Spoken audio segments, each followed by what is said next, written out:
Very early on, I asked Treasury to intervene as the portfolio department.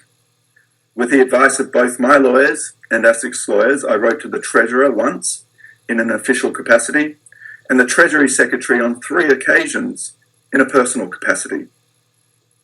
I frankly and honestly informed them of the situation and sought their help and intervention. I also spoke with the Treasury Secretary and the Deputy Secretary multiple times.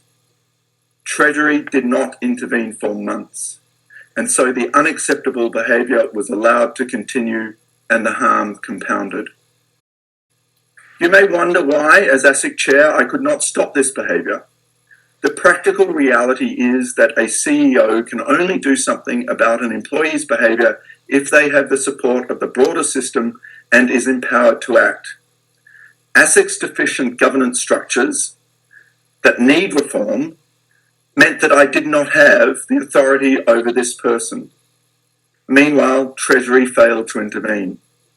So even though I was nominally superior to the transgressor, the behaviour continued right up to my last days in office. Law enforcement officers should not be defamed and intimidated when doing their important work. This could amount to a perversion of justice. It must be deterred.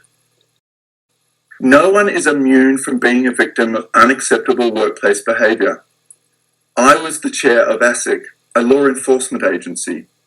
That offered no protection. The system failed me, and I need to prevent it from failing others in the future.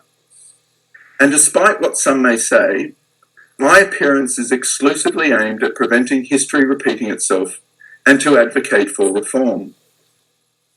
From November 2020, I was subjected to 6 months of intimidatory advertising attacking my character, competence, and integrity. This consisted of at least 43 prominent advertisements with eye-catching yellow background in leading newspapers. They were published by a defendant charged with offences instigated by ASIC during my time. The advertisements were soul-destroying for me, my family, and my friends. They were relentless. They cut me to my core. Before I go on, I must say that all those allegations could not be further from the truth.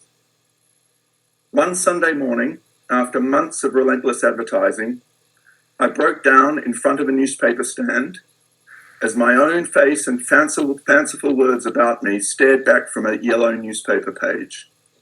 That was when the advertisements finally became too much. That was when I wanted to end my life. And because I was a serving law enforcement officer, and because I did not want to act in any way to jeopardise the investigation, I looked to ASIC for protection and support that only came half-heartedly months later. So what surprised me when the advertisement started was that the then government and ASIC, then led by an acting chair, offered no protection or support, nor did they for the 3 months of relentless advertising that followed. Not one email, not one concerned phone call, no protective measures, nothing. At the time, ASIC and the Treasury made no attempt to be a protective employer, nor did they meet the minimum WHS standards required by law. To put it in perspective, there's 2,000 people at ASIC around today. There is 65,000 police officers in Australia. 65,000 police officers police appropriately the community, yet we only have 2,000 policing our massive financial and corporate sector. A corporate sector that is around about 13th largest economy in the world. And to put that 2,000 personnel number in perspective, that's equivalent to the size of the Northern Territory Police Force. If unacceptable behaviour in the workplace can happen to the chair of ASIC and nothing is done, it can happen to anyone. The system needs to change, otherwise history will go on repeating. Meaningful reform is urgently needed.